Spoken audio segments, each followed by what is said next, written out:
ప్రేమైనటువంటి దేవుని వాళ్ళారా, నిలకడ కలిగిన దైవభక్తి కలిగి ఉన్నామా? మన కలయిక ప్రతిసారి దేవుని యొక్క మాటలు ఆలోచించడానికి, అలా ఉందా లేదని పరిశీలన చేయడానికి, ఉన్నటువంటి వాక్య ప్రకారం నడుచుకోవడానికి ఈ సంగతులు మనకి ఎంతగానో ఉపయోగపడుతూ ఉంటాయి. అందులో భాగంగానే ఈ దినం కూడా మనం కలిసి ఆలోచన చేయబోతూ ఉన్నాం. ఏదైనా ఒక డాక్టర్ దగ్గరకు మనకేదైనా అనారోగ్యం సంభవించినప్పుడు ఆయన కలిసి ఓ సరైనటువంటి మందులు రాయించుకొని మన ఆరోగ్యాన్ని పరిరక్షించుకోవడానికి మందులు రాయించుకొని వాటి ప్రకారంగా వాడి అనారోగ్య స్థితి నుంచి ఆరోగ్య స్థితిలోనికి వెళ్ళడానికి డాక్టర్ని సంప్రదిస్తూ ఉంటాం. ఎప్పుడైతే డాక్టర్ దగ్గరకు వెళ్తామో డైరెక్ట్ గా డాక్టర్ దగ్గరకు వెళ్ళడానికి ముందుగా ఓ సిస్టర్ మనల్ని ఆపుతుంది. ఎక్కడికి వెళ్తున్నారు, ఆగండి. డాక్టర్తో మాట్లాడడానికి వచ్చారా లేక చూపించుకోవడానికి వచ్చారా అని ప్రశ్నిస్తుంది. లేదా చూపించుకోవడానికి అన్నప్పుడు అలాగైతే రండి అని ఓ ఫీజు కాగితాన్ని రాసి మన దగ్గర డబ్బులు వసూలు చేసి, ఆ తర్వాత మనకు బీపీ ఉందా, అలాగే మన హైట్ ఎంత, అలాగే మన వెయిట్ ఎంత, మనకేదైనా టెంపరేచర్ ఉందా, ఇలాంటి ప్రాథమికమైనటువంటి కొన్ని పరీక్షలు నిర్వహించిన తర్వాతనే డాక్టర్ దగ్గరకు మనల్ని పంపిస్తుంది.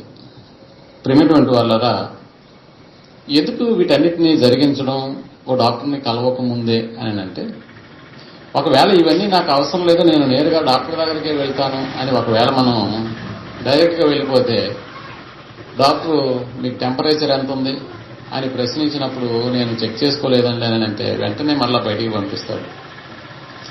సిస్టర్ దగ్గర అవన్నీ ఉంటాయి, చెక్ చేసుకోరండి అని. ఎందుకు వీటిని ప్రాథమికంగా మనకి పరీక్ష చేస్తారని అంటే, మన ఆరోగ్య స్థితి ఎలా ఉందో తెలుసుకోవడానికి ఇవి ఉపయోగపడతాయి.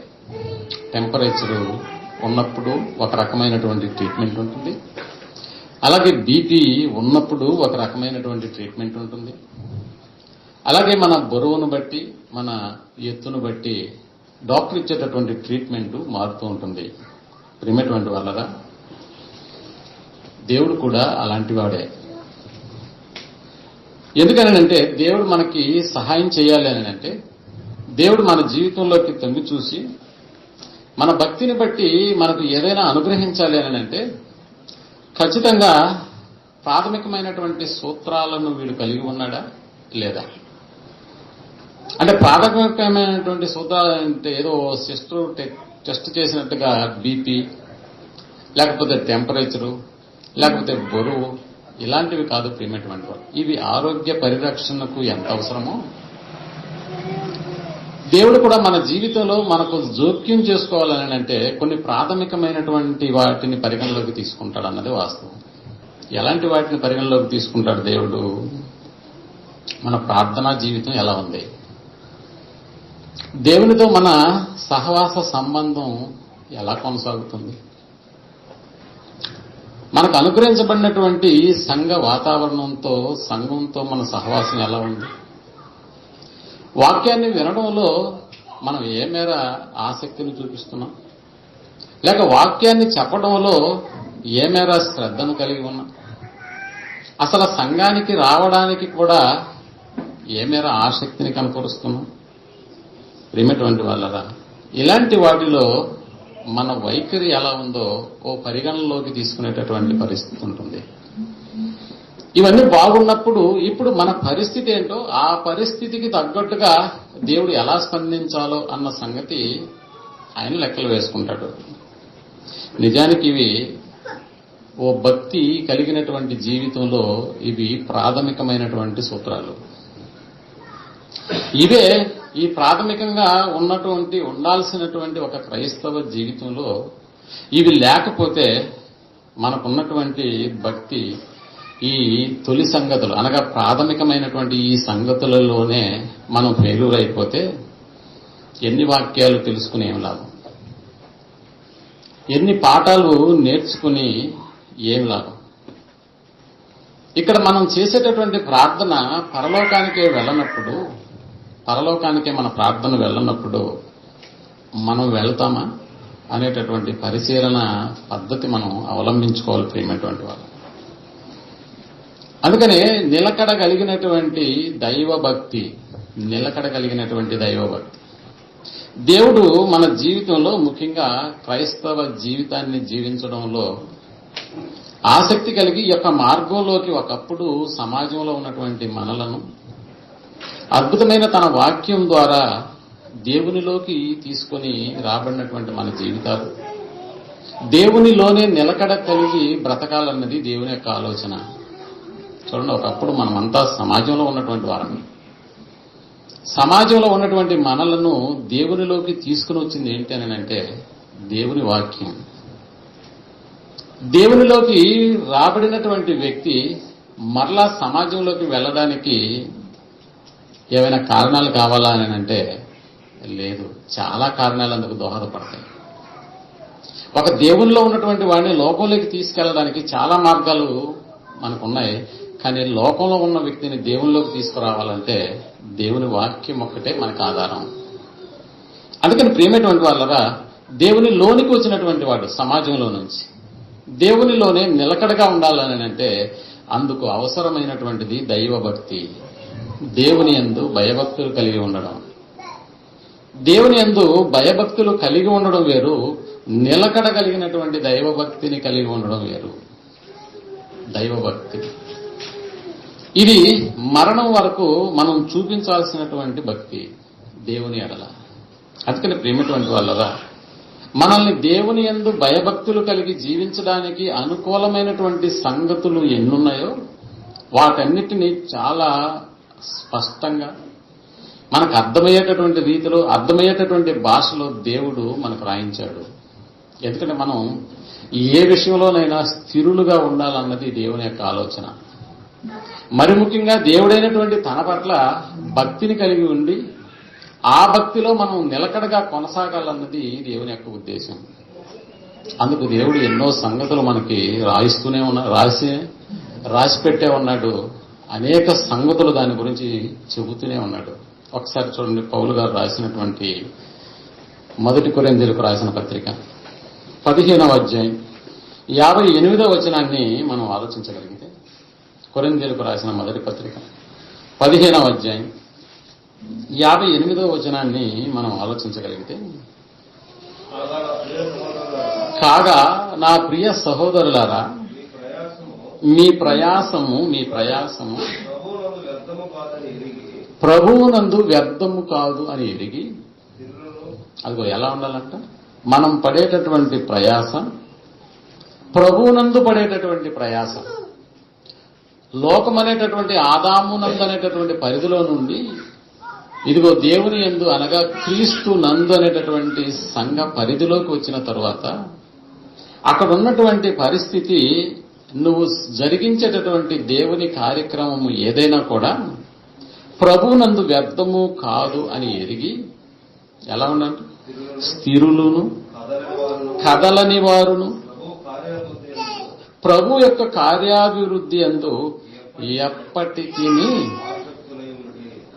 ఎప్పటికీ అంటే ఏ సందర్భానికైనా కూడా, ఎలాంటి క్లిష్ట పరిస్థితుల్లోనైనా కూడా, ఎలాంటి ఉన్నతమైనటువంటి స్థాయిలోనైనా, ఎలాంటి లేమి కలిగినటువంటి స్థాయిలోనైనా, పరిస్థితులు ఎలాంటి దారి తీసినా కూడా మన ఆసక్తి ఎలా ఉండాలంట, ఎప్పటికీ మనకి కలిగినటువంటి ఆసక్తి ఎలా ఉండాలంట, అది స్థిరులుగా ఉండాలి, కదలనటువంటి వారుగా ఉండాలి, కదలకుండా ఉండాలి. ప్రేమటువంటి వారు మనకున్నటువంటి భక్తి ఇది క్రీస్తునందు ఇది వ్యర్థము కాదన్న సంగతి మనకి ఎరిగి, ఆ ఎరిగినటువంటి ఆ స్థితిలోనే మనము నిలకడగలిగినటువంటి బ్రతుకులు బ్రతకాలని దేవుడు ఆశిస్తున్నాడు. అందుకని ప్రేమటువంటి వాళ్ళరా, కష్టాలలో మనుషులు ఎలా మారిపోతారంటే, కష్టాలు ఉన్నప్పుడు ఒకలా ప్రవర్తిస్తారు, ఆనందంతో ఉన్నప్పుడు మరొకలా ప్రవర్తిస్తారు, అనారోగ్యంతో ఉన్నప్పుడు ఒకలా ప్రవర్తిస్తారు, ఆరోగ్యంగా ఉన్నప్పుడు ఒకలా ప్రవర్తిస్తారు. ఇంకా మన భాషలో ఇప్పటి కాలానికి అనుకూలంగా చెప్పాలంటే నెగిటివ్గా ఉన్నప్పుడు ఒకలాగా ఆలోచన చేస్తారు, పాజిటివ్గా ఉన్నప్పుడు కూడా ఒకలా ఆలోచన చేస్తారు. చూసారా ప్రియమైనటువంటి వాళ్ళు, దేవుడు ఇలా ఉండాలని కోరుకునేటటువంటి వాడా? లేదు.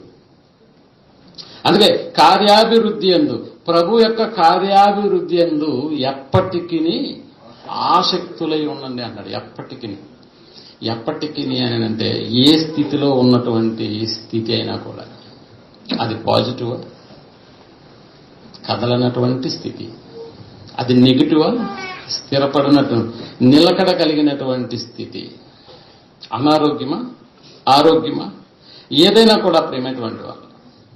నిజానికి సమాజంలో, మానవ సమాజంలో ఆ స్థిరత్వం కొరకు ప్రయాసపడుతున్నటువంటి వాళ్ళ సంఖ్య చాలా తక్కువని చెప్పాలి. ఎవరు స్థిరులుగా ఉంటున్నారు, ఎవరు నిలకడ కలిగినటువంటి జీవితాన్ని జీవిస్తున్నారు, తమ భక్తి జీవితంలో దేవుని యందు నిలకడ కలిగినటువంటి బ్రతుకులు మనలో ఉన్నాయా? లేదు.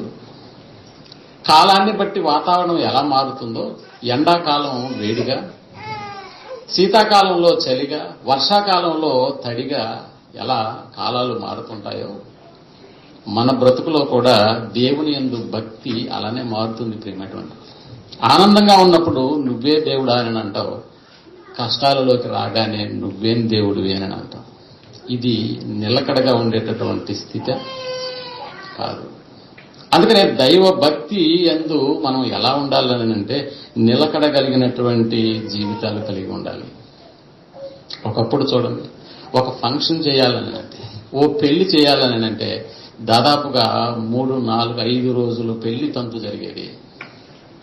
ఎందుకు అలా జరిగేదని అంటే, ఇదిగో బంధువులందరికీ చెప్పాలి, వెళ్ళి ఇంటింటికి తిరగాలి, ప్రతి ఇల్లు వదలకుండా కుటుంబ సమేతంగా వెళ్ళి ఇదిగో పలానా ఫంక్షన్కి మీరు, వివాహానికి మీరు రావాలని చెప్పేటటువంటి స్థితి ఒకప్పుడు ఉండేది. ఓ 30-20 సంవత్సరాలు వెనక్కి వెళ్ళి ఆలోచిస్తే, ఓ ఫంక్షన్ చేయాలని అంటే, ఓ కార్యక్రమం చేయాలంటే ఇదిగో అది తలకు మించినటువంటి భారంగా ఉండేది. ఎందుకు?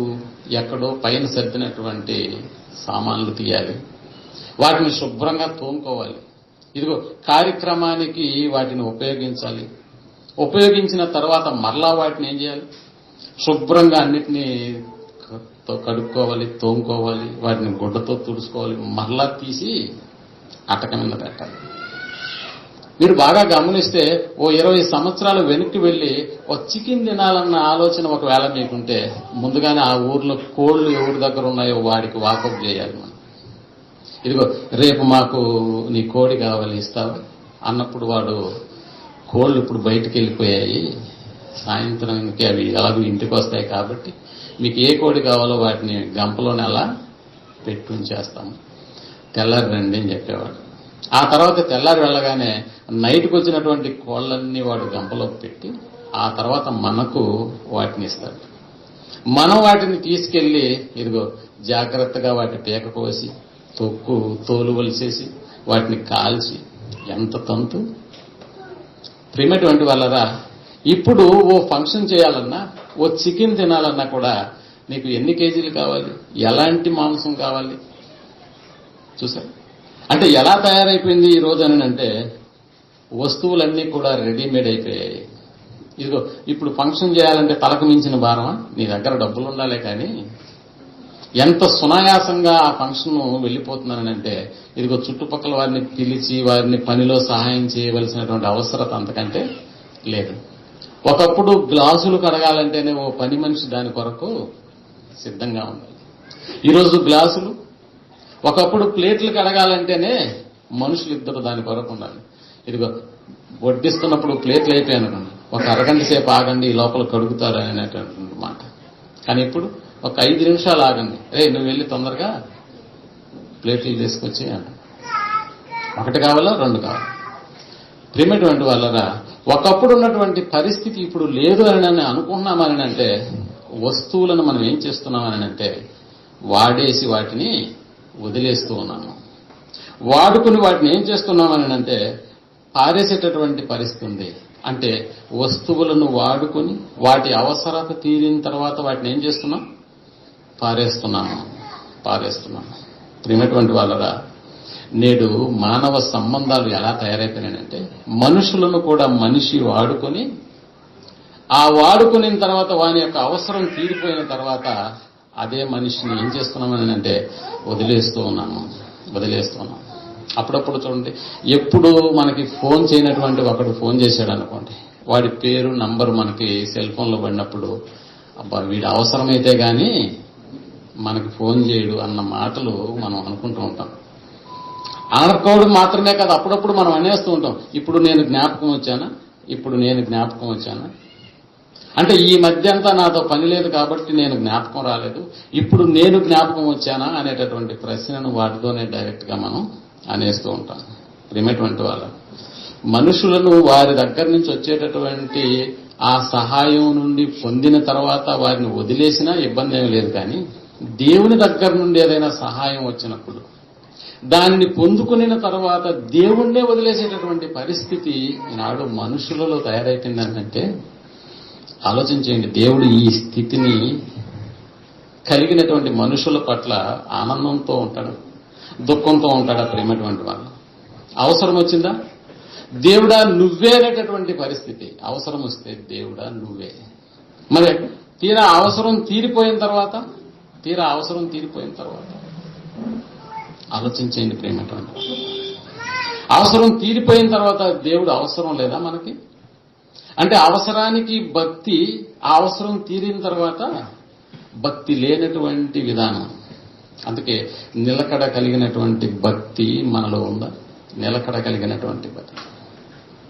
చావు మీదికి మన జీవితాలు అలా వెళ్ళిపోయినా, చావు దగ్గరకు వెళ్ళిపోయినా కూడా దేవుని యందు ఉన్నటువంటి ఆ భక్తిని మనం వదులుకోగలమా? వదులుకునేటటువంటి పరిస్థితి ఏర్పడుతుంది. మనుషులు చూడండి, ప్రారంభంలో దేవుని అవసరత కొరకు చదువుకునేటటువంటి దశలో నుంచే ఇదిగో పిల్లలు పరీక్షలు సమయానికి దేవుడా అని ప్రతి చర్చీల చుట్టూ కూడా వెళ్ళిపోతారు. ఇదిగో ఒక ఎంసెట్ రాయాలన్నా, ఒక 10th క్లాస్ పరీక్షలు రాయాలన్నా పాస్టర్ల దగ్గరికి వెళ్ళిపోతారు. ఎందుకనంటే దేవుడి అవసరత అక్కడ ఉంది, దేవుడి అవసరత ఉంది. అందుకని పెన్ను కొరకు ప్రార్థన చేయించుకోవాలి.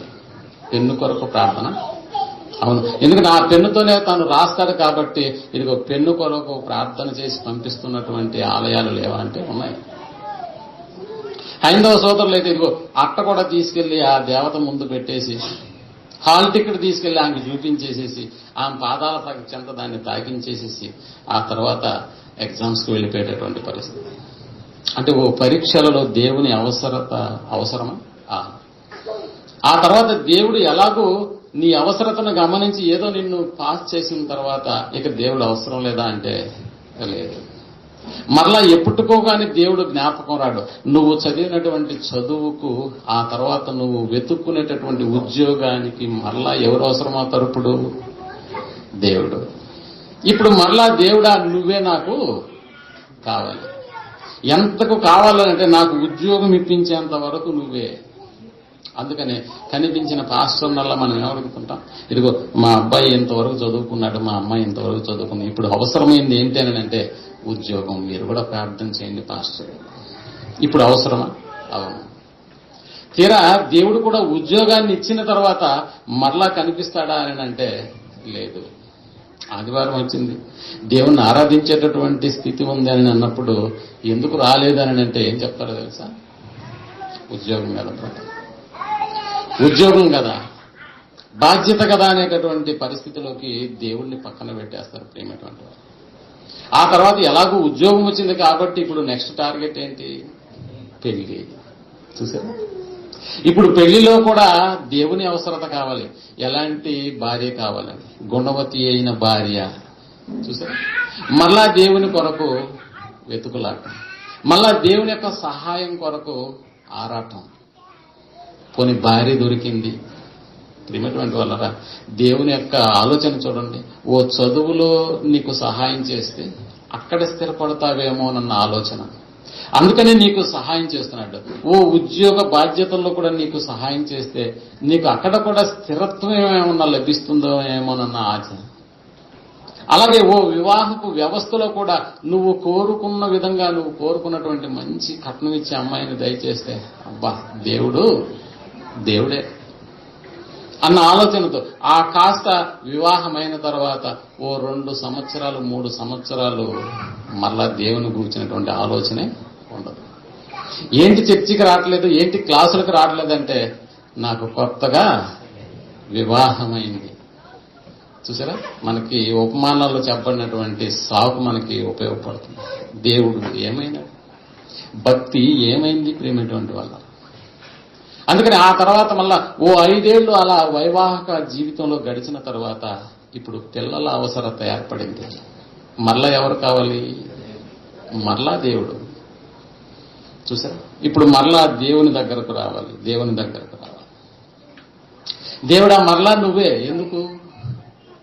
బంధువులు సూటిపోటి మాటలు, అమ్మేమో ఇంకొక పెళ్లి చెయ్యాలన్న ఆలోచన, వీటి మధ్య కుటుంబ కలహాలు ప్రారంభమవుతున్నాయి.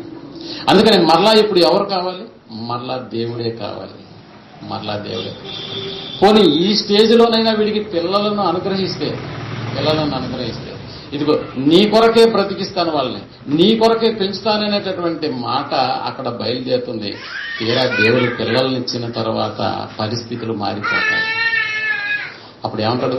పిల్లలనైతే కనగలం కానీ వారి తలరాతలను కనగలమా? చూసారా ఏమైనటువంటి వాళ్ళు. ఎక్కడ భక్తి కలిగినటువంటి జీవితాలు ఎక్కడ నిలకడగా ఉంటున్నాయి మనకి. అందుకని ఆ తర్వాత ఆ స్టేజ్ కూడా కాస్త దాటిపోయిన తర్వాత మరలా మనకి ముంపుకొచ్చేటటువంటి మరో ముంపు ఏంటంటే అనారోగ్య పరిస్థితులు. కాలు లాగేస్తుందా, మూతి వంకరపోతుందా? అవును. ఇప్పుడు ఎవరు జ్ఞాపకం వస్తారు? మరలా దేవుడే. చూసారు, ఏ స్థితిని మన జీవితంలో మనం గమనించుకున్నా కూడా ప్రేమటువంటి వాళ్ళరా, ప్రతి జీవితంలో ప్రతి క్షణం ఓ భక్తి కలిగినటువంటి జీవితాలు కలిగి ఉండాలని తండ్రి అయినటువంటి దేవుడు ఆశిస్తున్నాడు. మన బ్రతుకులో అలాంటి వాటిని చూడాలనుకున్నాడు. నిలకడ కలిగినటువంటి భక్తి కలిగి ఉండాలి నా బిడ్డలని అనుకుంటున్నాడు. కానీ ఏ స్టేజ్లోకి వెళ్ళినా కూడా ప్రేమటువంటి వాళ్ళరా, ఏ స్టేజ్లోకి వెళ్ళినా కూడా నిలకడ కలిగినటువంటి భక్తి దేవుని మీద మనకు ఉండటం లేదు. పొందుకోవడానికి భక్తి అవసరం, కానీ పొందుకున్న తర్వాత ఆ భక్తి ఎందుకు? పలాంటి పొందుకోవడానికి నాకు భక్తి అవసరం, పలాంటి పొందుకోవడానికి నాకు భక్తి అవసరం దేవుని మీద. ఇప్పుడు పొందుకోవడానికి చూపించినటువంటి ఆ భక్తి ప్రకారం దేవుడు దాన్ని అనుగ్రహించిన తర్వాత ఇప్పుడు ఆ భక్తి ఎందుకు? మనలో చాలా మందికి పాజిటివ్ వచ్చింది. బ్రదర్ నాకు పాజిటివ్ వచ్చింది, మీరు అందరూ ఏం చేయాలి?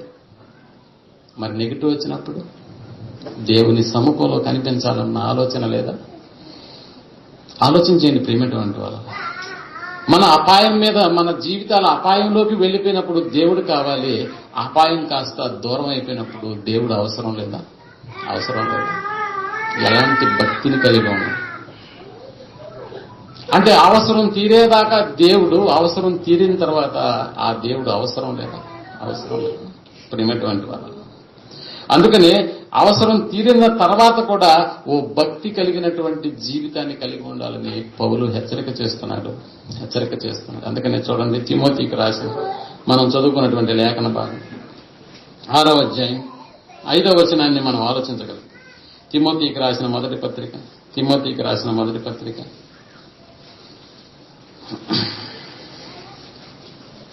6వ అధ్యాయం 3వ వచనం నుంచి చదువుతాను. ఎవడైనను మన ప్రభువైన యేసుక్రీస్తు యొక్క హితవాక్యములను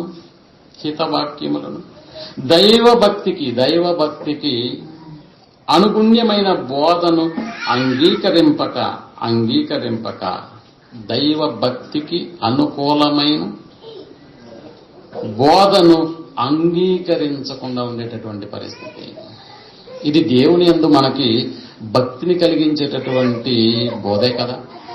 అపోస్తుల బోధ అంటే మనకు తెలుసు ప్రియమైనటువంటి అపోస్తులు బ్రతికినటువంటి బ్రతుకులు ఎన్ని కష్టాలు ఎదురైనా, ఎన్ని ఇబ్బందులు ఎదురైనా కూడా తాము నిలకడగలిగినటువంటి దైవ భక్తిని కలిగి ఉన్నారన్నది వాస్తవం.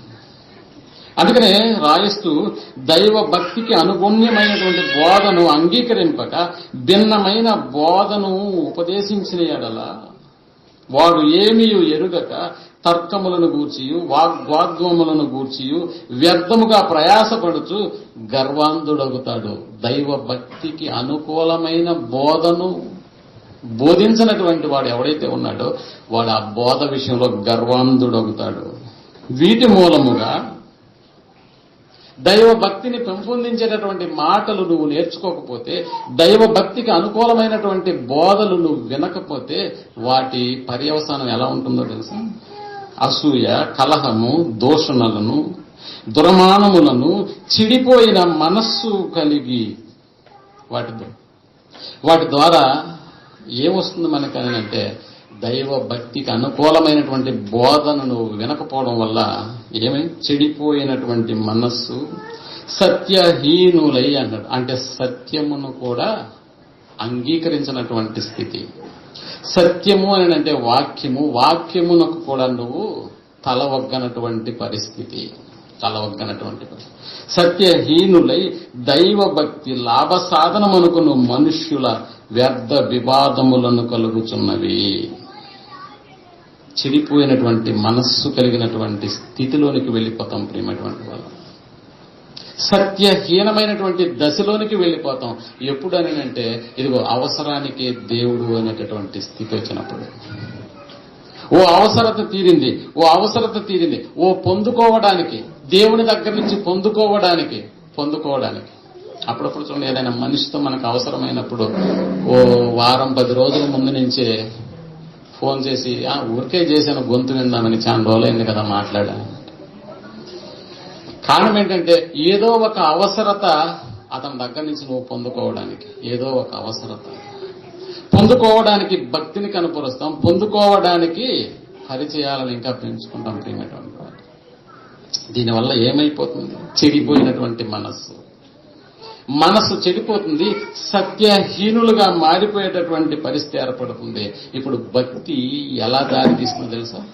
దైవ భక్తి లాభం ఉంటేనే భక్తికి నువ్వు అనుకూలంగా మారిపోతావు. మనసు చెడిపోయినటువంటి వాడు భక్తి వల్ల ఏదో ఒకటి సంపాదించుకోవచ్చు అని భావిస్తాడు. మనసు చెడిపోయినటువంటి ఆ భక్తి వల్ల ఏదో ఒకటి సంపాదించుకోవచ్చు. అంటే సంపాదించుకునేదాకే భక్తి కలిగి ఉండాలి, పొందుకునేదాకే భక్తి కలిగి ఉండాలి. ఇప్పుడు పొందుకునేది తర్వాత ఆ భక్తి మనకి అవసరం లేదు. ఆ స్థితిలోనికి ఎలా వెళతారు అని మనం ఆలోచించగలిగితే, ఇదిగో దైవ గ్రంథంలో దేవుడు రాయించినటువంటి ఒకటి జీవితాన్ని గురించి మనం ఆలోచించేద్దాం. అపోస్తల కార్యాలు 8వ అధ్యాయం, సీమోను అనేటటువంటి గారడి వాణ్ణి గురించి దేవుడు రాయించినటువంటి పరిస్థితి. 8వ అధ్యాయం 9వ వచనాన్ని మనం ఆలోచించగలిగితే ప్రేమటువంటి వాళ్ళు, సీమోను ఒక మనుష్యుడు లోగడ ఆ పట్టణములో గారడి చేయుచు తాను ఎవడో ఒక గొప్పవాడినని చెప్పుకుంటున్నాడు. అంటే పబ్లిసిటీకి సంబంధించిన పిచ్చి బాగా ముదిరిందా? అవును. గారడి చేయుచు తాను గొప్పవాడినని చెప్పుకొనుచు సమరయ జనులను విభ్రాంతి పరుచుచుండెను. కొద్దివాడు మొదలుకొని గొప్పవాని మట్టుకు అందరూ అతని గురించి ఏమనుకున్నా, అతడు దేవుని మహాశక్తి అనబడిన వాడు ఇతడే అని చెప్పుకొనుచు అతనిని లక్ష్యపెట్టిరి. అతడు బహుకాలము గారడీలు చేయుచు వారిని విభ్రాంతి పరిచినందున వారు అతనిని లక్ష్యపెట్టిరి. సీమోను యొక్క గారడి సీమోను అనేటటువంటి అతని జీవితం ఇలా కొనసాగుతున్నటువంటి దినాలు అవి. ఆ దినాలలో ఫిలిప్పు ఆ ప్రాంతానికి వచ్చాడు. చూడండి 12వ వచనంలో, అయితే ఫిలిప్పు దేవుని రాజ్యమును గూర్చి యేసుక్రీస్తు నామమును గూర్చి సువార్త ప్రకటించుచూ ఉండగా వారు అతనిని నమ్మి పురుషులను స్త్రీలను బాప్తిస్మము పొందిరి. అప్పుడు సీమోను కూడా ఏం చేశాడు? వాటిని నమ్మాడు. ఇతడు కూడా బాప్తిస్మం పొందాడు. గారడీలు చేస్తున్నటువంటి ఇతనికి ఇదిగో ఫిలిప్పు గారడీలు చేయట్లేదు ప్రేమటువంటి వాళ్ళు. అద్భుతాలు చేస్తున్నాడు, మహత్కార్యాలు చేస్తున్నాడు. మహత్కార్యాలు, సూచక క్రియలు చేస్తూ ఉన్నాడు. అంటే నేనే గారడీలు చేస్తూ ఉంటే నాకంటే ఇతను అద్భుతాలు జరిగిస్తున్నాడు. అందుకని ఇతని త్రోవలోకి వచ్చేసినాడు. ఏం జరిగింది ఇక్కడ అంటే ఆ ప్రజలు పురుషులను స్త్రీలను అతను చెప్పినటువంటి మాటల ప్రకారం, చూస్తున్నటువంటి సూచక క్రియల ప్రకారం నమ్మారు. నమ్మిన తర్వాత బాప్తిస్మం పొందారు. ఇప్పుడు సీమోను కూడా వారితో పాటుగా నమ్మి బాప్తిస్మం పొందాడు. ఇప్పుడు సువార్తను నమ్మి బాప్తిస్మం తీసుకున్న తర్వాత మనసు ఎలా ఉండాలి? ఆల్రెడీ చెడిపోయిన మనస్సుతో ఇక్కడికి వచ్చిన తర్వాత ఆ మనస్సు అంతకంతకు దేవుని వైపు మళ్ళాలే. కానీ ఇక్కడికి వచ్చిన తర్వాత మరలా హీనమైనటువంటి స్థితిలోనికి చేరుకోవడానికి వీలులేదు. నిజానికి సువార్తను నమ్మినటువంటి వాడు యేసుక్రీస్తు పునరుత్థానముల మీద ధ్యాస ఉంచాలి. మనం చనిపోయినను మరలా క్రీస్తులాగా బ్రతికించబడతామనేటటువంటి ఆలోచన. ఇదిగో మనది ఈ లోకం కాదు, రాబోయేటటువంటి లోకమైనటువంటి విధానంతో జీవించవలసినటువంటి ఆ జీవితానికి సీమోను బాప్తిస్మం తీసుకున్న తర్వాత కూడా ఏం చేశాడనంటే వాటిని పక్కన పెట్టేశాడు ప్రియమైనటువంటి వాళ్ళు. అందుకనే బాప్తిస్మం పొంది ఫిలిప్పును ఎడబాయకుండి సూచక క్రియలను గొప్ప అద్భుతములను జరుగుట చూచి విభ్రాంతి నొందాడు. ఇదేదో చాలా బాగుంది ఈ ట్రిక్. ఏమి చేయకుండానే ఈ అద్భుతాలు జరుగుతూ ఉన్నాయి, ఎలాంటి గారడీలు చేయవలసినటువంటి అవసరత లేకుండానే ఉంది అని ఫిలిప్పుతో పాటు చాలా కాలం ఉన్నాడు. ఆ అద్భుతాలను జరుగుట చూచి ఇతని అద్భుతం చూసినటువంటి ప్రజలు ఎలా ఆశ్చర్యపోయారో, ఫిలిప్పు యొక్క అద్భుతాలను చూసినటువంటి సీమోను కూడా అలా విభ్రాంతి నొందాడు. 14వ వచనం, సమరయ వారు దేవుని వాక్యం అంగీకరించిరని యెరూషలేములోని అపోస్తలులు విని పేతురును యోహానును వారి వద్దకు పంపిరి. ఈ సంగతి యెరూషలేములో ఉన్నటువంటి వారికి తెలిసిపోయింది. ఇప్పుడు వారు పేతురును యోహానును సీమోను ఉన్నటువంటి ప్రాంతానికి పంపించారు. వీరు వచ్చి వారు పరిశుద్ధాత్మను పొందవలనని వారి కొరకు ప్రార్థన చేసిరి. అంతకుముందు వారిలో ఎవరి మీద ఆయన దిగి ఉండలేదు. వారు ప్రభు అయిన యేసునామమున బాప్తిస్మం మాత్రం పొంది అప్పుడు పేతురు యోహాను వారి మీద చేతులు ఉంచగా వారు పరిశుద్ధాత్మను పొందిరి. అపోస్తలులు చేతులు ఉంచుట వలన పరిశుద్ధాత్మ అనుగ్రహింపబడినని సీమోను చూచి, అద్భుత కార్యాలు జరుగుతున్నాయి, అపోస్తలులు చేతులుంచడం వలన అంటే ఫిలిప్పుకు కూడా ఈ సూచక క్రియలు అద్భుతాలు జరిగించేటటువంటి ఈ స్థితి ఎక్కడి నుంచి వచ్చిందో తెలుసా? అపోస్తలుల దగ్గర నుంచి. అందువల్ల ఒకప్పుడు ఫిలిప్పును ఎడబాయకుండా ఉన్నటువంటి సీమోను, అరే ఈ ఫిలిప్పుకు వాక్యం చెప్పి పంపించింది ఎవరు? అపోస్తలులని గ్రహించాడు. అందుకని ఫిలిప్పును పక్కన పెట్టేసినాడు. ఇప్పుడు ఎవరి దగ్గరికి వెళ్ళిపోయాడు? డైరెక్ట్ గా పేతురు యోహాను దగ్గరకు వచ్చేసినాడు. అంటే వీరిని పక్కన పెట్టేసినాడు. ఫిలిప్పు చెప్పినటువంటి మాటలు విని ఫిలిప్పు చేస్తున్నటువంటి అద్భుత కార్యక్రమాలను చూసి విభ్రాంతి చెంది, ఇదిగో ఇప్పుడు ఫిలిప్పు అనేటటువంటి వ్యక్తిని పక్కన పెట్టేసి ఫిలిప్పుకు ఈ యొక్క అద్భుతాల మహత్కార్యాలు అపోస్తలులు చేతులుంచటం వలన జరిగింది అనేటటువంటి ఆలోచనతో ఇప్పుడు డైరెక్ట్ గా ఎవరిని మీట్ అవడానికి వెళ్ళిపోయాడు? ఎవరైతే ఫిలిప్పు మీద చేతులుంచి పంపించారో ఆ పేతురు యోహాను దగ్గరకు వెళ్ళాడు. వెళ్ళి ఏమంటున్నాడో చూడండి. వారి ఎదుట ద్రవ్యం ఎవరి ఎదుట పెడుతున్నాడో తెలుసా? ద్రవ్యం. పేతురు యోహాను ఎదుట ఏం పెట్టాడు?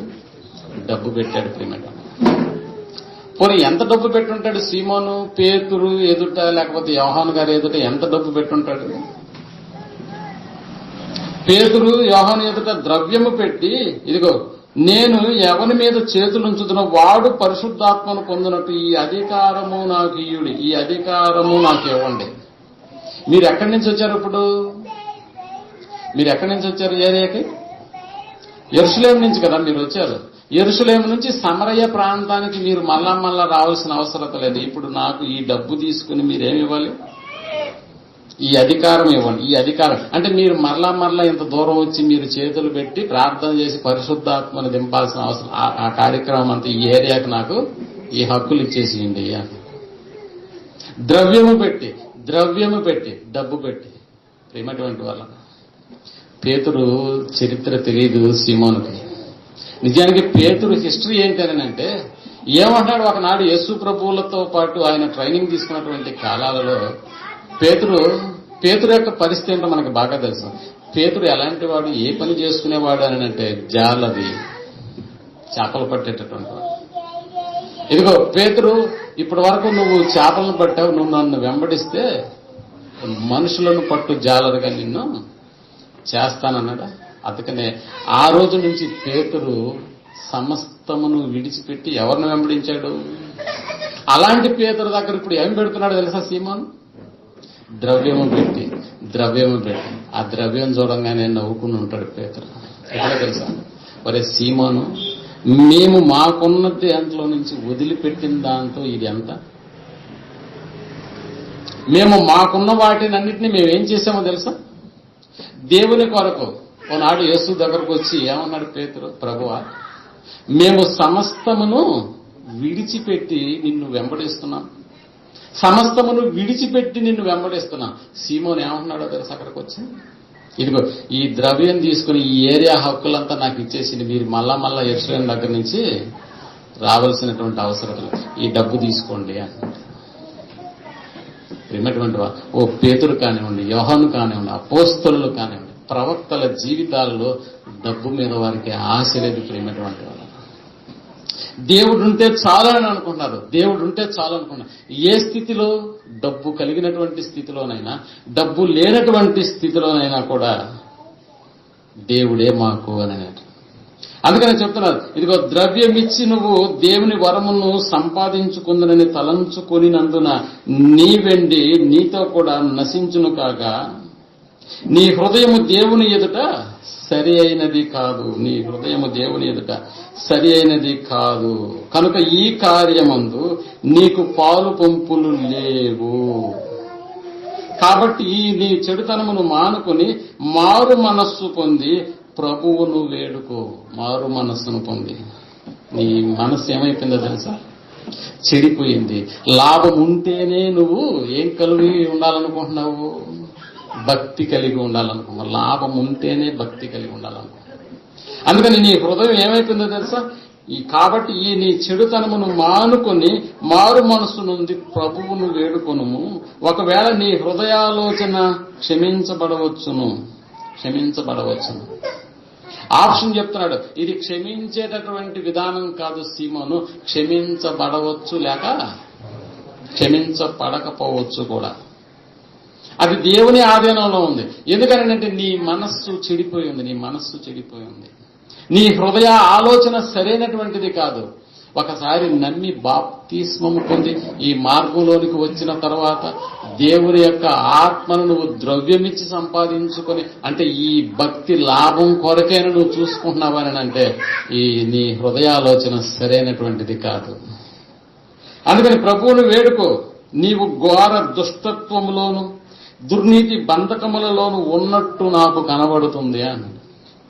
అంటే క్షమించరానటువంటి ఒక స్థితిలోనికి నువ్వు వెళ్ళిపోయి ఉన్నావు. ద్రవ్యమిచ్చి దేవుని వరాన్ని సంపాదించుకుంటావా? ద్రవ్యమిచ్చి. అందుకని ప్రియమైనటువంటి వాళ్ళరా, ఇదిగో నీవు దుర్నీతి దుష్టత్వములోను దుర్నీతి బంధకములోను ఉన్నట్టు నాకు కనిపిస్తూ ఉంది అనగానే ఒక్కసారిగా సీమోను గడగడ ఉనికిపోయాడు ప్రియమైన. అందుకని ఏమన్నాడో తెలుసా? ఇదిగో మీరు చెప్పిన వాటిలో ఏది నా మీదికి రాకుండా మీరే నా కొరకు వేడుకోనండి. అంటే నేను ఈ స్థితిలో ఉండి నేను ప్రార్థన చేసిన దేవుడు వినడు అని అర్థమైపోయిందా సీమోనికి? అర్థమైపోయింది. అందుకని ఇప్పుడు నా తరపున మీరే ఆ వేడుకోలు వేడుకోండి. మీ మాట వినైన దేవుడు నన్ను క్షమిస్తాడు. మనకు తెలుసు ప్రియమైనటువంటి వాళ్ళు. ఓ పేతురు మాత్రమే కాదు, చరిత్రలో నయమాను గూర్చినటువంటి ఆలోచన. ఓ ఎలీషా ప్రవక్త దగ్గర ఎంత డబ్బు ఇవ్వడానికి నయమాను ప్రయత్నించాడో తెలుసు కదా మనకి. ఎంత డబ్బు. నిజంగా ఆ పదం చదువుతున్నప్పుడు నయమాను ఎలీషా ప్రవక్త గురించి ఎంత బతిమిలాడినను అతడు ఒప్పుకోలేదు. ఎందుకు బతిమిలాడాడు నయమాన్ అంటే, ఇదిగో ఈ ధనం తీసుకో, ఈ వస్త్రాలు తీసుకో, ఈ బంగారు తీసుకో. నేను ఎవరినేనంటే, ఇదిగో నేను ఆ సిరియా దేశానికి సైన్యాధ్యక్షుడిని. సైన్యాధ్యక్షుడు. నేను ఎంత కావాలన్నా ఇవ్వగలిగేటటువంటి స్తోమత నాకుంది అన్నప్పుడు ఎంత బతిమలాడినను ఎలీషా ఒప్పుకోలేదు. ప్రియమైనటువంటి వాళ్ళ ప్రవక్తల జీవితాలు ఎలాంటివనంటే తమకు ఏ అవసరత ఏర్పడ్డా కూడా ఓ ఆకాశం వైపు తేరి చూచి, దేవుడా నువ్వే ఉన్నావు మాకు, మా స్థితి ఏదైనా పర్లేదు, అది సంపన్న స్థితి లేకపోతే లేని స్థితి ఏదైనా పర్లేదు. సీమోను, మేము వదిలిపెట్టిన దాంతో నువ్వు మా ముందు పెట్టిన వెండి లేకపోతే ద్రవ్యము విలువ ఎంతో తెలుసా? మేము వదిలిపెట్టింది ఎంత అనుకుంటున్నావు? మేము వదిలిపెట్టిన దాంతో ఇది నువ్వు పోల్చుకుంటే చాలా చిన్నది. మేము ఆల్రెడీ వదిలిపెట్టే ఈ మార్గంలోకి వచ్చినప్పుడు మరలా మేము సంపాదించుకోవాలా? లేదు. అలాంటి ఆలోచన కూడా నువ్వు రానివద్దని చెప్తాను. నీ హృదయం దేవుని ఎదుట ఎలా మారిపోయిందో తెలుసా? సరైనటువంటిది కాదు. ప్రేమటువంటి వాళ్ళగా ఏదైతే పొందుకోవాలని దేవుని సముఖంలోకి నువ్వు వచ్చావో అది పొందుకున్న తర్వాత భక్తిని ఎందుకు వదిలేయాలి? అసలు ఎందుకు వదిలేయాలి? పొందుకున్నావు కదా. భక్తిని కలిగి అడుగు. కానీ నీకు ఏం కావాలో వాటన్నిటిని కూడా దయచేయడానికి మన తండ్రి సమర్థుడు కాడా? నువ్వు అడగక ముందే మనకి కావలసిన వాటన్నిటినీ దయచేసినటువంటి దేవుడు నువ్వు అడిగితే కాదంటాడా? అడుగుడి మీకు ఇవ్వబడును, వెతకుడి మీకు దొరుకుతుంది.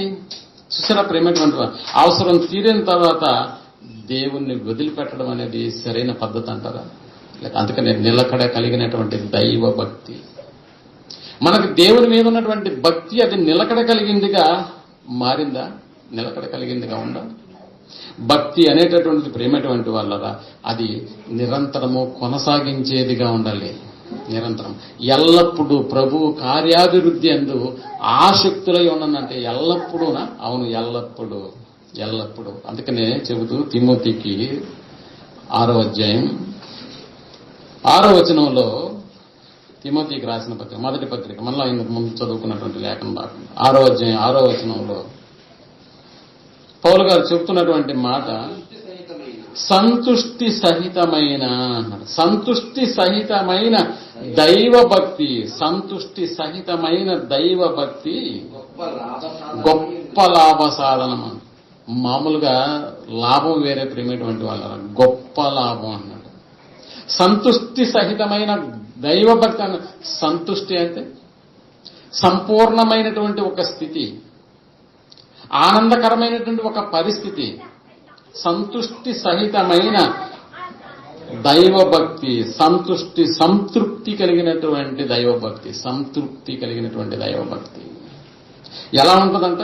సంతృప్తి కలిగినటువంటి దైవభక్తి అది గొప్ప లాభ సాధనము, మామూలు లాభ సాధనం కాదంట. ఎంత గొప్ప లాభం అనంటే ఇదిగో నువ్వు చూపించేటటువంటి సంతృప్తి కలిగినటువంటి దేవుని మీద భక్తి ఉందే అది గొప్ప లాభము అంటున్నారు.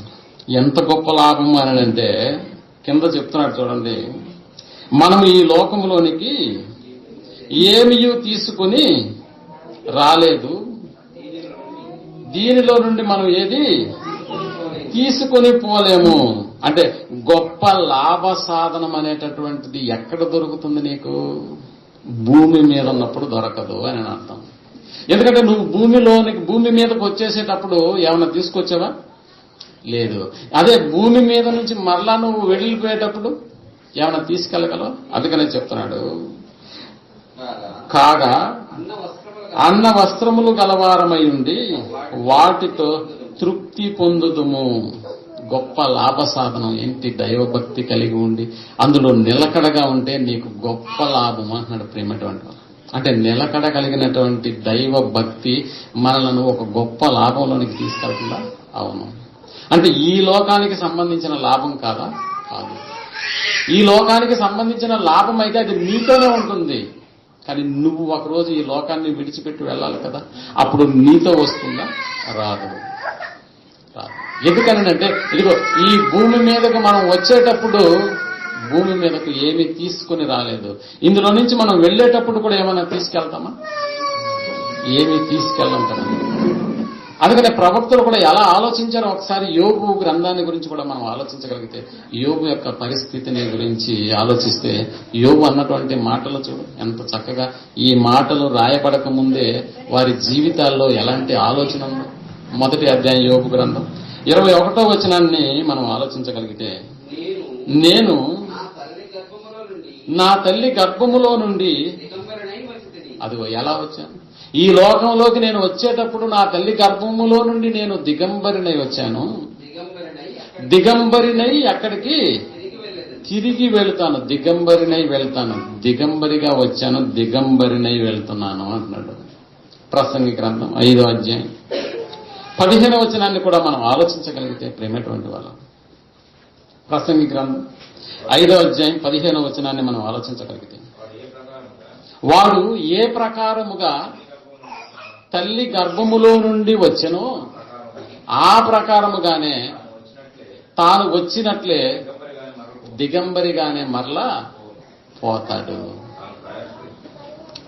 తాను ప్రయాసపడి చేసుకుని దానిలో ఏదైనాను చేత పట్టుకొని పోడు. అతడు వచ్చిన ప్రకారంగానే మరలిపోతాడు. చూసారా ప్రేమటువంటి వాళ్ళు?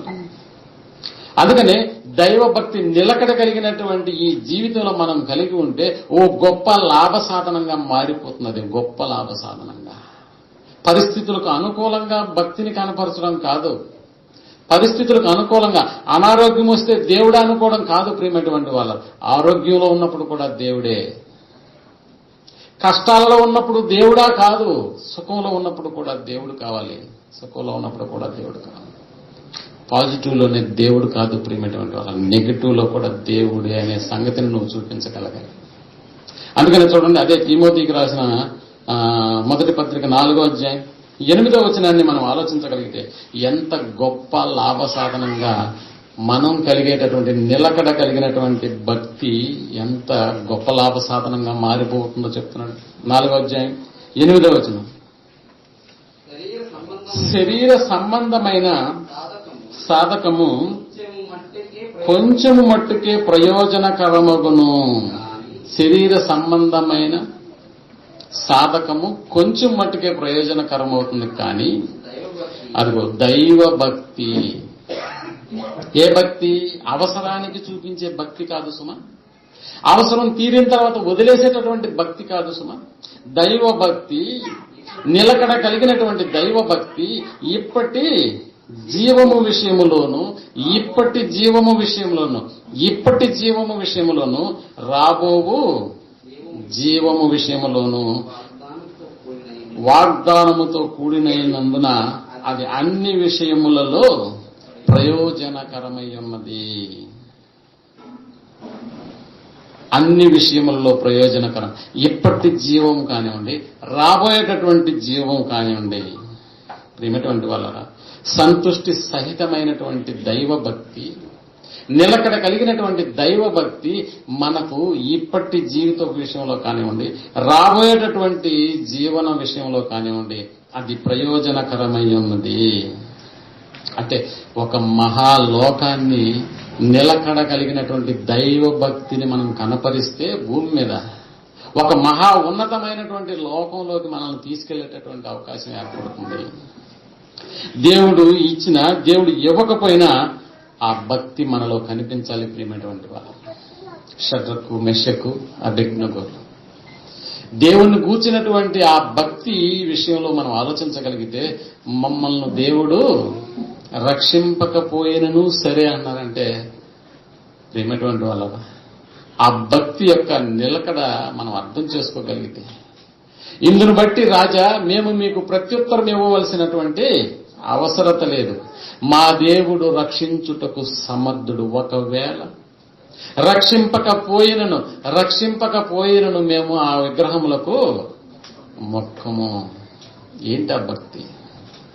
మరణపు అంచుల్లో ఓ తుపాకీ గురిపెట్టి నువ్వు దేవుని మీద భక్తి కలిగి ఉన్నావా అని ప్రశ్నించినప్పుడు, దేవుడా ఎవరు అసలు ముందా గన్ను దీ అనేటటువంటి పరిస్థితి మంది. ఆ మండుతున్న అగ్నిగుండాలు కనిపిస్తున్నా, వేడి అంతకు 7 అంతులు చేస్తున్నా కూడా వారి మనసులలో దేవుని గూర్చినటువంటి ఆలోచన తొలగిపోలేదు ప్రేమటువంటి. రక్షించుటకు సమర్థుడు, ఒకవేళ రక్షింపకపోయినను నిలకడ కలిగినటువంటి దైవభక్తి. వారి జీవితాల్లో ఇలాంటి పాఠాలు చెప్పినటువంటి వాళ్ళు లేరు ప్రియమైనటువంటి వాళ్ళు. ఇలాంటి పాఠాలు ఏమన్నా విన్నారా వాళ్ళు? లేదు. ఎలా జీవించారు అలాగా? దైవభక్తి. ఒక మహాలోకాన్ని ఇక్కడ అలాంటి భక్తితోనే మనం సంపాదించుకోవాలి. ఒక ఉన్నతమైనటువంటి లోకాన్ని భూమి మీద భక్తి కలిగి, దైవభక్తి కలిగి మనం సంపాదించుకో. ఓ గొప్ప లాభం ఉందా ఈ భక్తి కలిగి? అందుకనే పౌలు గారు ఏమన్నారు తెలుసా? చావైతే నాకు లాభం అని అన్నాడు. చావైతే ఎలా లాభం?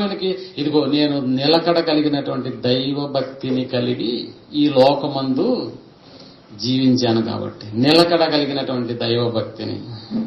ప్రవక్తల జీవితాలను పరిశీలిస్తే ప్రేమటువంటి వాళ్ళరా, భక్తి వలన మేము సంపాదించుకునేది గొప్ప లాభం. మేము కలిగి ఉన్నటువంటి ఆ భక్తి వలన మేము సంపాదించుకునేది ఏంటో తెలుసా? ఓ గొప్ప లాభం. ఏంటో గొప్ప పరలోకం ముందు ఈ సిరులు ఎంత?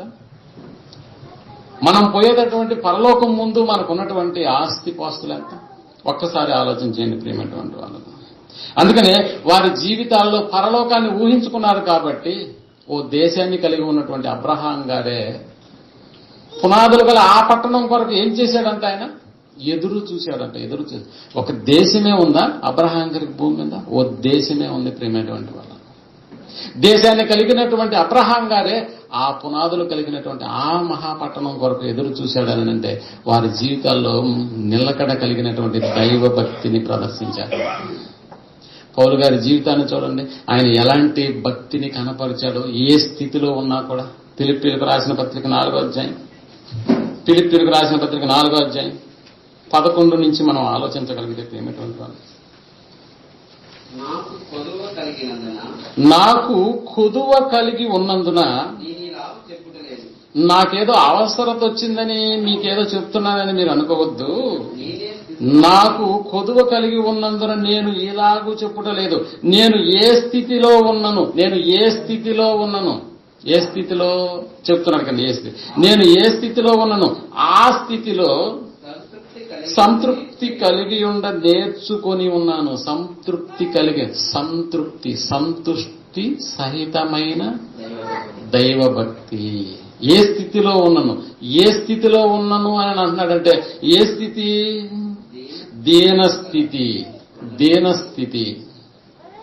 దీనస్థితిని నాకు రాలేదనుకుంటున్నారా? దీనస్థితిలో ఉండనెరుగుదును. దీనస్థితి అంటే ఏదో దీనంగా ఉండి నువ్వు చెప్తున్నటువంటి స్థితి కాదు, నేను అనుభవించినటువంటి స్థితి. నేను అనుభవించిన ఆ దీనస్థితి అంటే ఏంటో కూడా నాకు బాగా తెలుసు. దీనస్థితిలో నేను ఎరుగుదును. సంపన్న స్థితిలో కూడా నేను ఎరుగుదును. అంటే నా జీవితం ఎన్ని మలుపులు తిరిగిందో మీరు ఆలోచించగలిగితే ప్రేమటువంటి వాళ్ళరా. ఒకప్పుడు భోజనం లేనటువంటి పరిస్థితి, కానీ ఒకప్పుడు అనేక రకాలైన భోజనాలతో వడ్డించినటువంటి పరిస్థితి నా ముందు. అంటే నాకు ఏ స్థితి తెలుసు? నాకు దీనస్థితి తెలుసు, నాకు ఉన్నత స్థితి కూడా తెలుసు. దీనస్థితిలో ఉన్నప్పుడు దేవుణ్ణి ఏమన్నా నిందించానా? లేదు. నాకున్న భక్తిని ఏమన్నా నేను వదులుకున్నానా? పోనీ అలాగని సంపన్న స్థితిలోకి వెళ్ళిపోగానే దేవుణ్ణి నేను భక్తిగా ఇంకా దేవుని పట్ల ఉన్నాను? లేదు ప్రియమైనటువంటి వాళ్ళు. నేను ఏ స్థితిలో ఉన్నాను? సంతృప్తి కలిగి నేర్చుకుని ఉన్నాను అంటున్నాడు. అని అంటే దైవ భక్తి, నిలకడ కలిగినటువంటి దైవ భక్తిని ప్రదర్శిస్తున్నాడు. అందుకని చెప్తున్నాడు, సంపన్న స్థితిలో నెరుగుదును ప్రతి విషయంలోనూ అన్నాడండి. ప్రతి విషయంలోనూ అంటే నువ్వేదో అనుకుంటావని, ప్రతి విషయములోను అన్ని కార్యములలోనూ అది కడుపు నిండి ఉండుటకును, ఆకలి కొని ఉండుటకును. ఎలాగుందంట ఆయన జీవితం? ఎలాగుందంట? ఆకలి కొని ఉండుటను, కడుపు నిండి ఉండుటను, ఆకలి కొని ఉండుటను, సమృద్ధి కలిగి ఉండుటను, లేమిలో ఉండుటకును నేర్చుకొని ఉన్నాను. నేర్పించాడా దేవుడు? దైవ భక్తి నీకు అన్ని పరిస్థితులు నీకు నేర్పిస్తుంది ప్రేమటువంటి వాళ్ళు. ఓ ఓసరు వెళ్ళని చూడండి. ఎన్ని రకాల రంగులనైనా అది మార్చుకుంటుందా? ఓ చెట్టులోకి ప్రవేశించిన తర్వాత ఆ చెట్టు యొక్క రంగులోకి అది మారిపోతుందా? మారిపోతుంది. అలాగే ఓ ఎడారిలోకి వచ్చిందనుకోండి, ఎడారి రంగు దాని శరీరంలోకి వెళ్ళిపోతుందా? వెళ్ళిపోతుంది. అంటే ఏ స్థితిలో ఉన్నా కూడా ఆ స్థితిలో అది ఏమైపోతుంది తెలుసా? ఇమిడిపోతుంది. పౌలు గారి యొక్క స్థితి చెప్తున్నాడు ప్రియమైనటువంటి. నాకు దీన స్థితి తెలుసయ్యా, నాకు సంపన్న స్థితి కూడా తెలుసు. మనకి దీన స్థితి రాగానే ఎవరిని నిందిస్తామో తెలుసా? దేవుణ్ణే కదా. మనకు అనారోగ్యం వచ్చింది అని అంటే, మనకి తీరని నష్టం జరిగిందని అంటే, దేవుడా నువ్వెందుకున్నావు అంటే మాకు నష్టం రాకుండా చూసుకోవాలి కదా. అదేనా ఏం పని? ఎప్పుడు దేవుణ్ణి నిందించినటువంటి దాఖలాలు లేవు ప్రియమైనటువంటి వాళ్ళ ప్రవక్తలు అలా బ్రతికారు. కడుపు నిండి ఎండుటకును, ఆకలి కొని ఎండుటకును ఎలా ఉందంటే వాళ్ళ పరిస్థితి?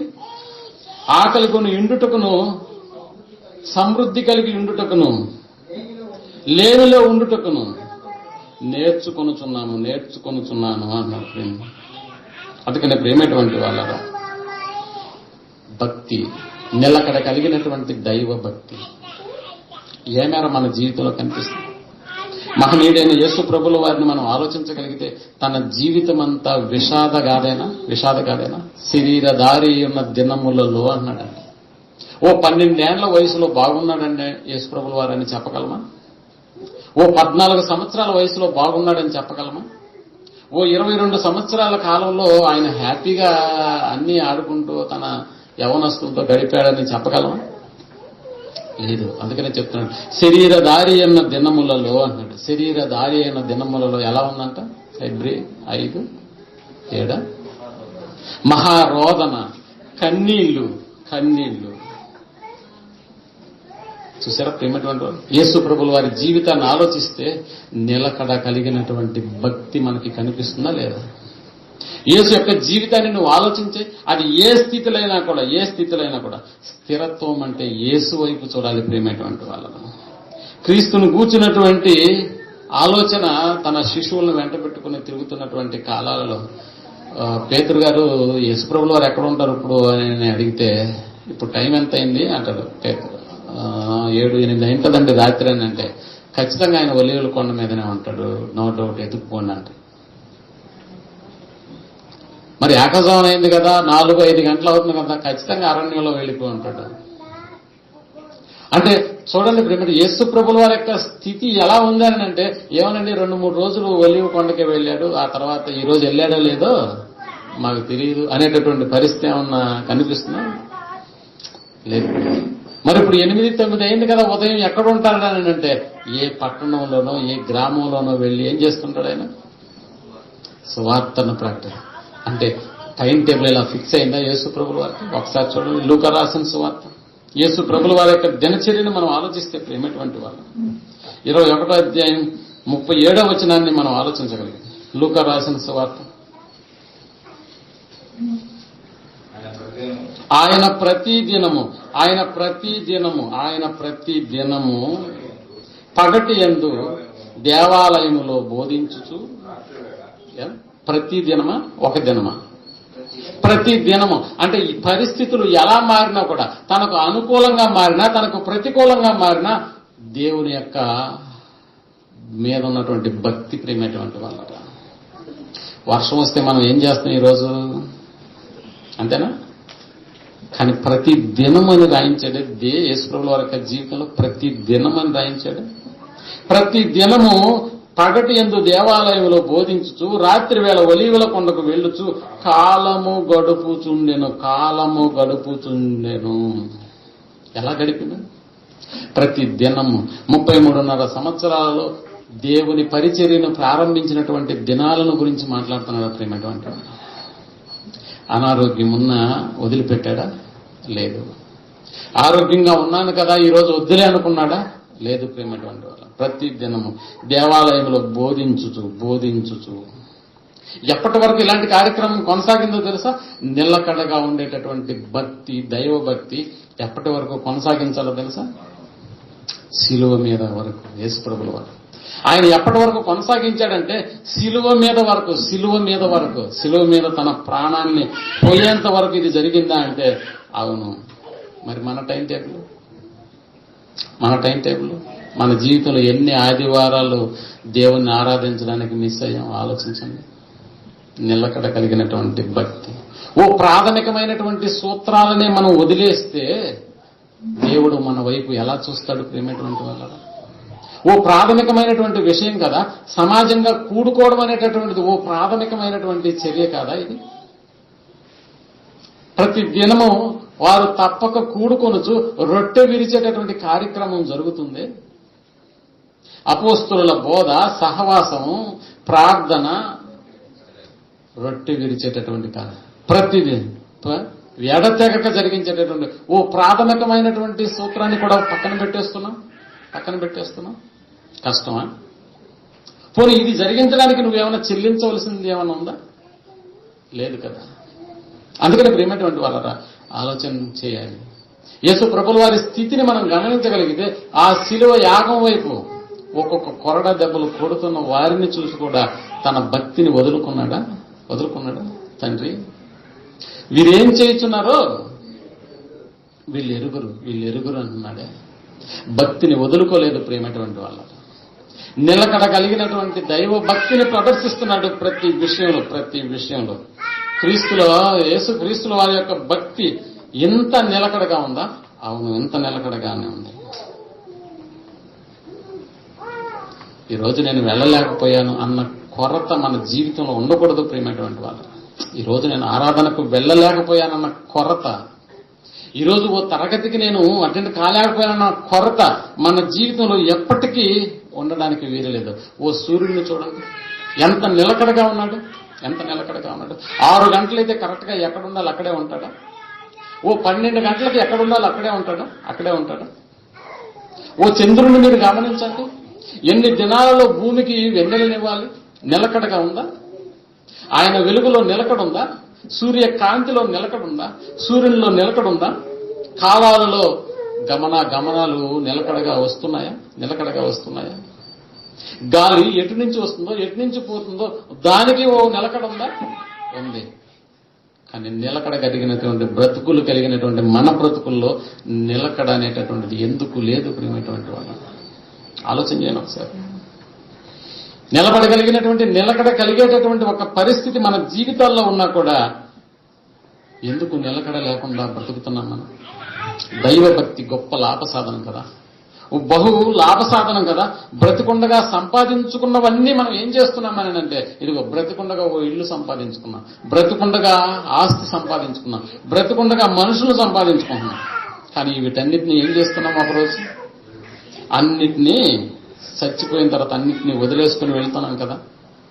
బ్రతికుండగా ఏదైతే సంపాదించుకున్నావో అవన్నీ వదిలేసుకుని పోతున్నాం. కానీ చచ్చిపోయిన తర్వాత కూడా ప్రయోజనకరమైంది ఒకటి ఉందన్న సంగతిని మనం ఎందుకు బ్రతికుండగానే ఆలోచించట్లేదు దాని గురించి? చనిపోయినా కూడా ఇది నాకు ప్రయోజనకరం. ఏంటది? నిలకడ కలిగిన దైవభక్తి, సంతుష్టి సహితమైనటువంటి దైవభక్తి గొప్ప లాభ సాధనము. ఇది ఎక్కడ సంపాదించుకోవాలి? భూమి మీద నువ్వు ఎన్నింటిని సంపాదించుకో, వాటన్నిటిని ఒక రోజు ఏం చేయాల్సిన పరిస్థితి ఏర్పడుతున్నాయంటే వదులుకొని వెళ్ళిపోవాలి.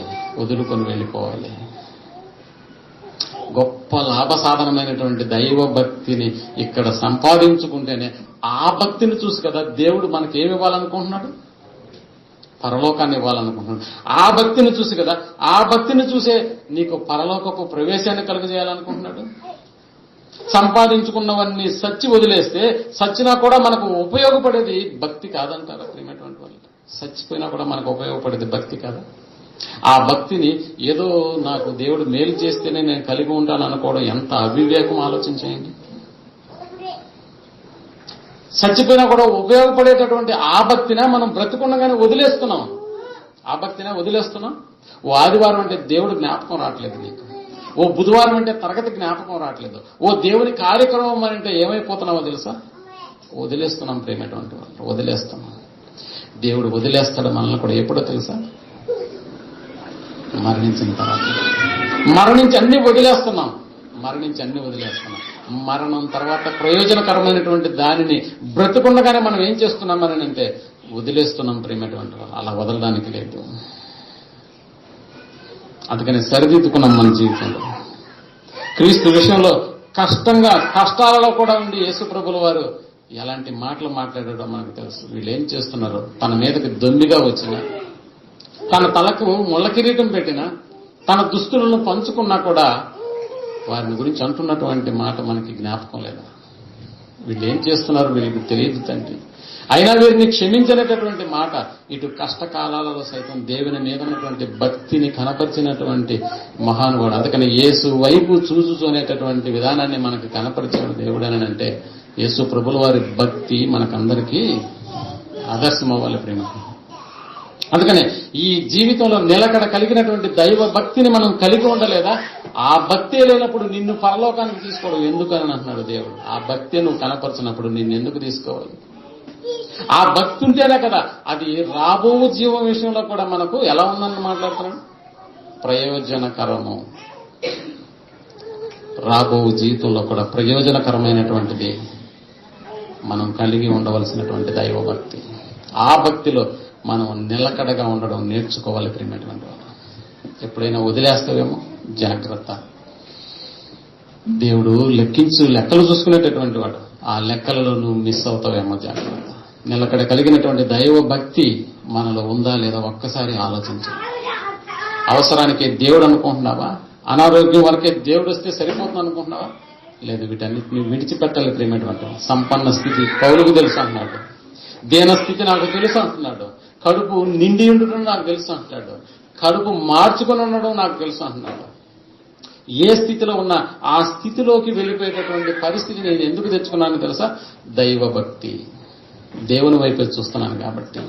అది ఏ స్థితి అయినా పర్లేదు, నా స్థితి దేవుడికి తెలుసు. నాకు ఏ స్థితిలో ఉన్నా అది ఆయనే నాకు ఏదైనా చేయగలదు అనేటటువంటి ఉన్నతమైనటువంటి స్థితి. అలాంటి భక్తి కనపరిచినటువంటి వాడికైనా ప్రయోజనకరమైనటువంటి దేవుడు ఉన్నటువంటి ఆ మహాలోకాన్ని ఇవ్వడానికి సిద్ధపడుతున్నాడు. ఆ భక్తి ఈ రోజు మనం చూపించకపోతే రేపు మరణించిన తర్వాత ఆ భక్తి కలిగినటువంటి జీవితం మనలో లేనప్పుడు ప్రాథమికమైనటువంటి వాటి విషయాల్లోనే మనం ఫెయిల్యూర్ అయిపోతున్న ప్రతిసారి దేవుడు ఉన్నతమైనటువంటి లోకాన్ని ఎందుకు ఇస్తాడనుకుంటున్నారు? ఇవ్వడుగాక ఇవ్వడు ప్రేమటువంటి. అందుకని ఈ లోకంలో మనం కనపరిచేటటువంటి దైవ భక్తి అది నిలకడ కలిగినటువంటి దైవ భక్తిగా మనం ఉండాలి. ఎలాంటి పరిస్థితుల్లోనైనా ఎలాంటి స్థితిలోనైనా కూడా దేవుడే అనేటటువంటి ఒక విధానమే నినాదంగా మన జీవితంలో మలుచుకుని మన జీవితాన్ని కొనసాగించాలి. అలా కొనసాగిస్తారని ఆశిస్తూ ఆలోచిస్తారని కోరుకుంటూ ప్రార్థన చేసుకున్నాం. దయగలిగింది మా కన్న తండ్రి, మీ కృపలో మమ్మల్ని కొనియాడబడ్డానికి అనేకమైనటువంటి మాటల ద్వారా మాకున్నటువంటి దైవ భక్తి విషయంలో స్థిరులుగా మేము ఉండడానికి, కథలని వారముగా మేము మీ యొక్క జీవితం మీరు అనుగ్రహించినటువంటి జీవితాన్ని జీవించేటటువంటి స్థితి మా జీవితంలో మేము కలిగి ఉండడానికి మీరు చెప్తున్నటువంటి మాటలను బట్టి మీకు వందనాలండి. ఇదిగో మనుషులంగా మేము మరణించే సమయానికి అన్నింటినీ వదులుకుంటున్నాం. కానీ మేము బ్రతుకున్నప్పుడే భక్తి అనేటటువంటి దాన్ని, ముఖ్యంగా మీ మీద ఉండవలసినటువంటి భక్తిని వదిలేసుకుంటున్నాం. ఇది రాబో జీవం విషయంలో కూడా అది గొప్ప లాభ సాధనం అన్న సంగతిని మేము మర్చిపోయాం తండ్రి. మీ ఎడల మేము నిరంతరం ఎల్లప్పుడూ నీ కార్యాగుడిని మేము ఎల్లప్పుడూ సంతృష్టి కలిగినటువంటి జీవితాలలో మేము ఆసక్తిని కలిగి ఉండేటటువంటి వారిని వండినట్లు మాకు సహాయం చేయండి. కనుకరించి మీ కృపలో మమ్మల్ని బలపరిచి మమ్మల్ని మాకు కలిగినటువంటి విశ్వాసంలో స్థిరులుగా చేయడానికి మీరు వినిపిస్తున్నటువంటి మాటలను బట్టి మీకు వందనాలు తెలియజేసుకుంటూ ఈ ప్రార్థనను మా రక్షకుడును మీ ప్రియకుమారైనటువంటి యేసుక్రీస్తు నామములో అడిగి వేడుకుంటున్నాము తండ్రి.